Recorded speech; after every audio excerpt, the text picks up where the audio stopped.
Assalamualaikum warahmatullahi wabarakatuh, Pak Surya, Kak Dandung, dan Kak Ferdi. Saya Fenika Anissa, NPM 1806195690.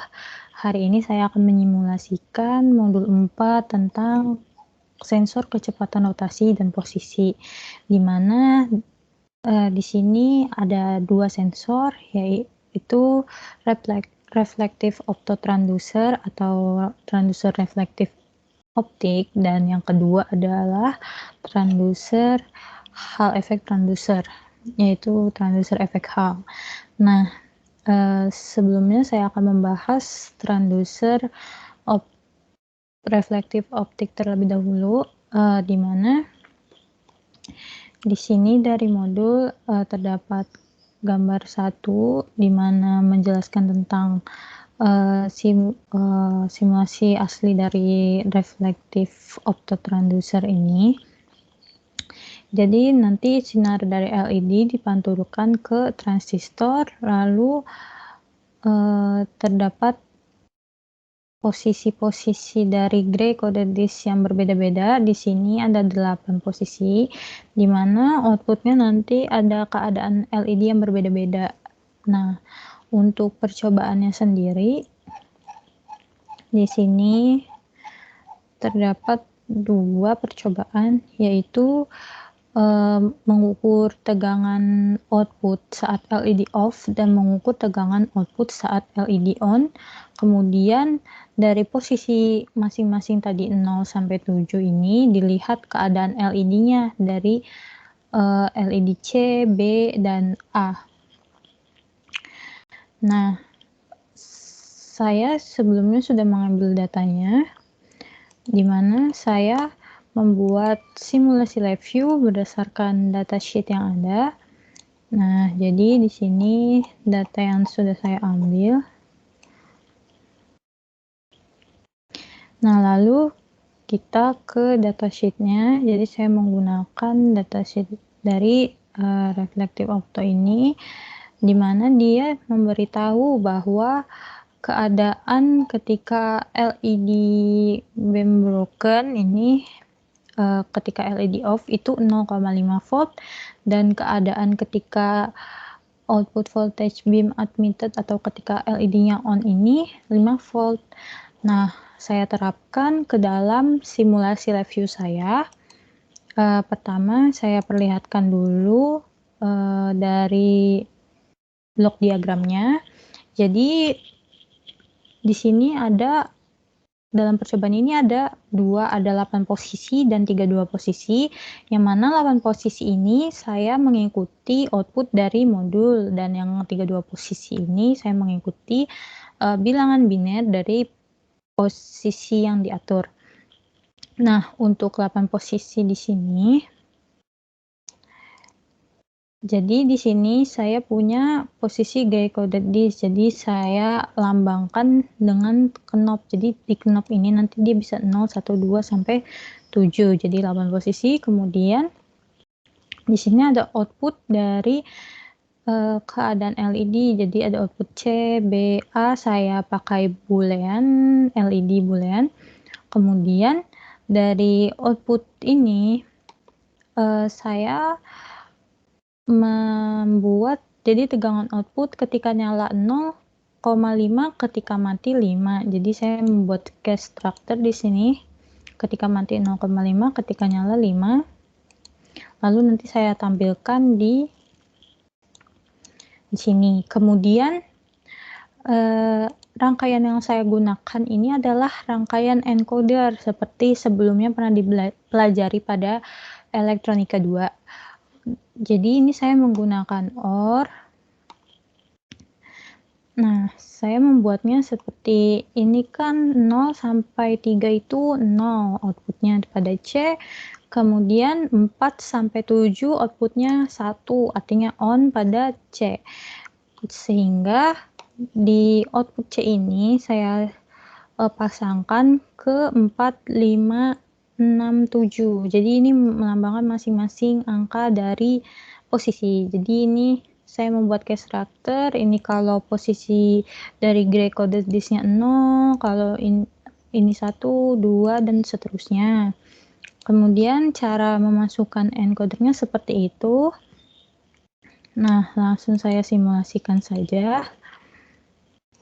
Jadi seperti ini tampilan pada front panelnya.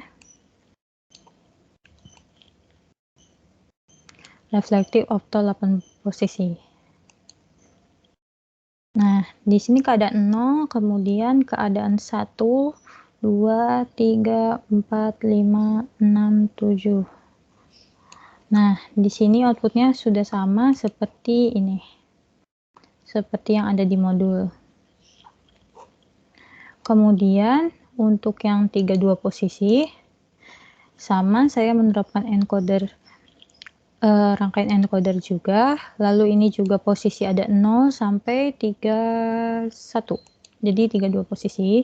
Kemudian di sini saya rangkai sedemikian rupa, sama seperti tadi, dan ini ada 5 lampu, ada E, D, C, B, A.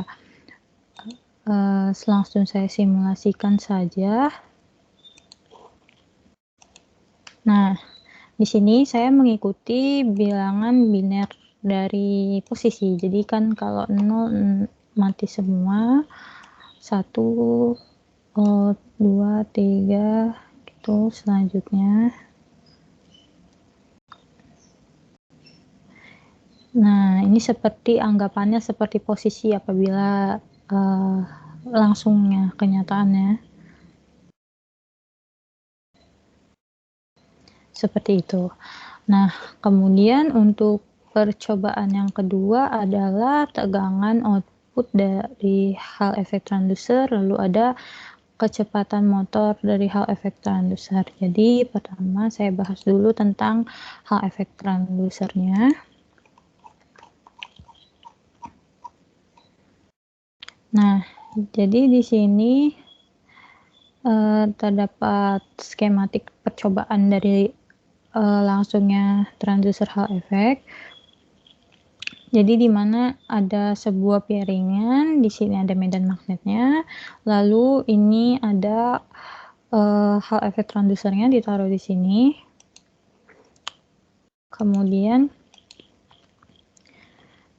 Kemudian ini nanti bisa berputar. Pertama, percobaannya itu kita lihat tegangan output plus min dari tidak ada medan magnet dan dan maksimum medan magnet. Kemudian kedua, kita lihat kecepatan putarnya.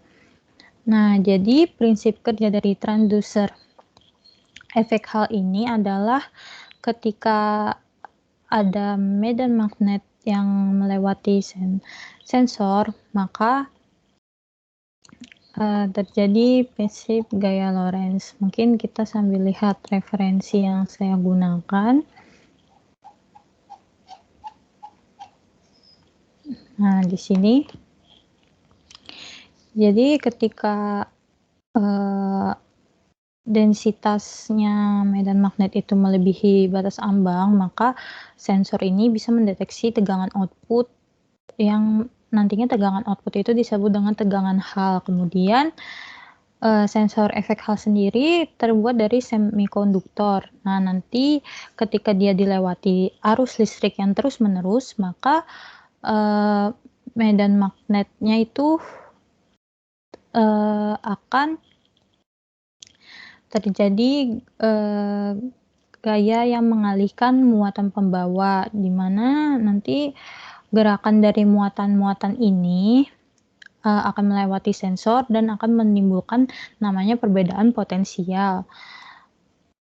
Kemudian peristiwa beloknya atau beralihnya aliran listrik atau elektron dari plat konduktor tadi akan memengaruhi medan magnet ini. Jadi fenomena ini disebut dengan efek Hall. Nah, prinsip kerjanya dia menggunakan gaya Lorentz, yaitu gaya yang ditimbulkan oleh muatan listrik yang bergerak dalam suatu medan magnet. Seperti itu prinsip kerjanya. Kemudian saya akan menyimulasikan yang pertama tegangan output dari Hall effect transducer. Oh iya, sebelumnya Saya juga telah mencobanya, lalu di sini saya gunakan beberapa datasheet. Nah, datasheet ini nanti ada di block diagramnya, saya masukkan, kemudian ini yang harus diambil datanya, itu ketika tidak ada dan ketika maksimum. Nah, di sini ketika tidak ada dan medan magnet maksimum.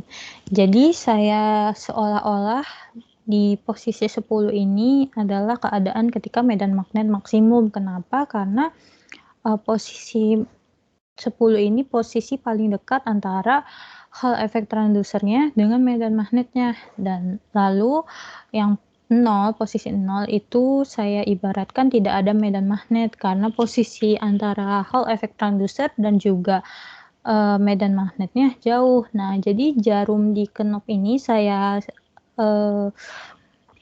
seolah-olah itu dia adalah medan magnet.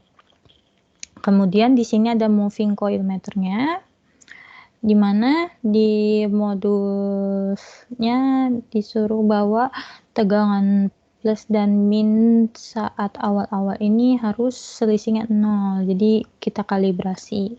Kemudian saya membuat persamaan-persamaan dari datasheet, kemudian saya membuat simulasi dari lab view-nya.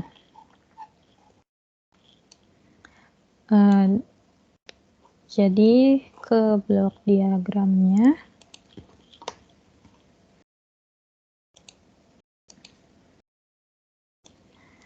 Nah, ini ada beberapa persamaan. Jadi ketika ini tadi tik aluminium disknya atau piringan DC motornya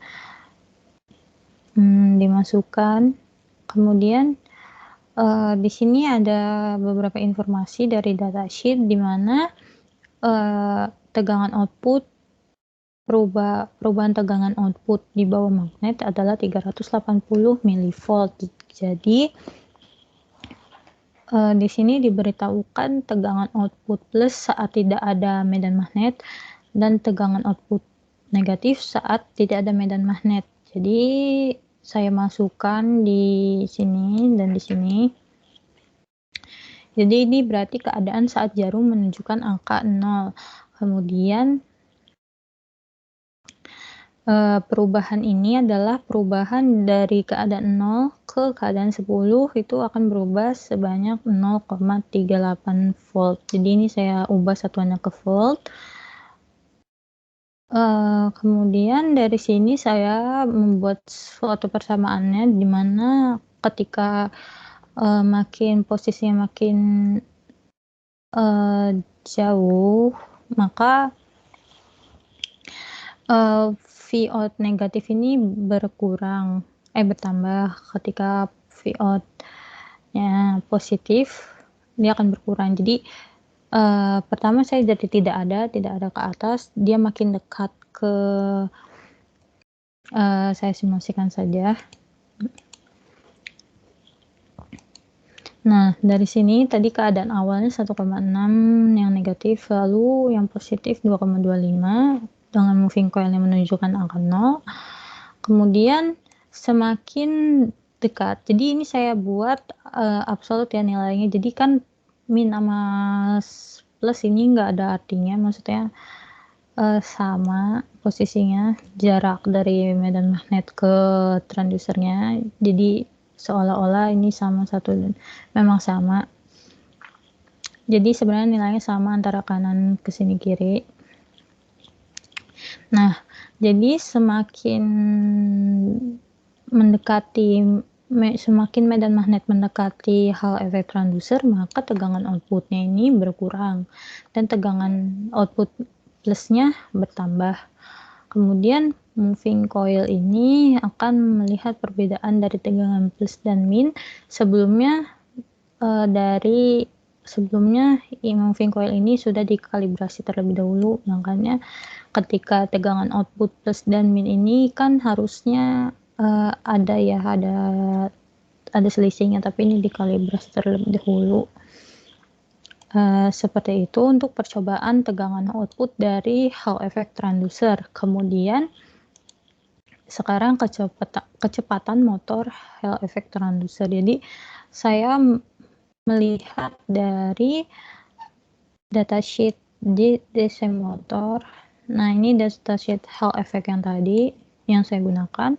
Kemudian ini datasheet dari DC motor. Di sini dia memberitahu kalau kecepatan putar dari DC motor itu ketika kondisinya atau tegangan inputnya dimasukkan 12 volt ketika tidak ada beban itu maksimalnya 2400 rpm. Nah, sebenarnya ini ada beban, sebenarnya kan ada medan magnet ya. Jadi saya anggap jarum ini medan magnetnya. Jadi kita bisa tahu, oh dia berputarnya secepat ini, seperti itu gitu. Kemudian kita melihat dari blok diagramnya. Nah, di sini, jadi tadi itu satuannya masih RPM ya. Jadi di tabel di modul diminta kalau putaran per detik. Jadi revolution per second. Saya ubah nilainya menjadi detik, kemudian DC motor tadi ini saya membuat sebuah for loop. Ini sebenarnya hanya untuk simulasi. Kita bisa melihat, oh kira-kira kecepatannya seperti ini ya, seperti itu. Kita masukkan DC motornya, kemudian ini saya bagi jadi untuk jadi kan ini masih frekuensinya ya, putaran per detik. Kemudian ini saya mau lihat ke DC motornya, jadi saya masukkan periodenya seperti itu. Jadi ini 1000 ini karena biar mengikuti kecepatan yang DC motor yang milisecond. Saya simulasikan saja. Jadi yang ditanya tuh 2, kemudian 4, 7, dan 10. Bisa dilihat semakin besar VN yang dimasukkan, maka kecepatan putarnya akan semakin cepat juga, atau frekuensinya nih semakin cepat. Dan maksimalnya tadi kan 12. Sekian presentasi dari saya untuk simulasi pada modul 4 ini. Kurang lebihnya mohon maaf. Wassalamualaikum warahmatullahi wabarakatuh. Terima kasih kepada Pak Surya dan kakak Aslep sekalian.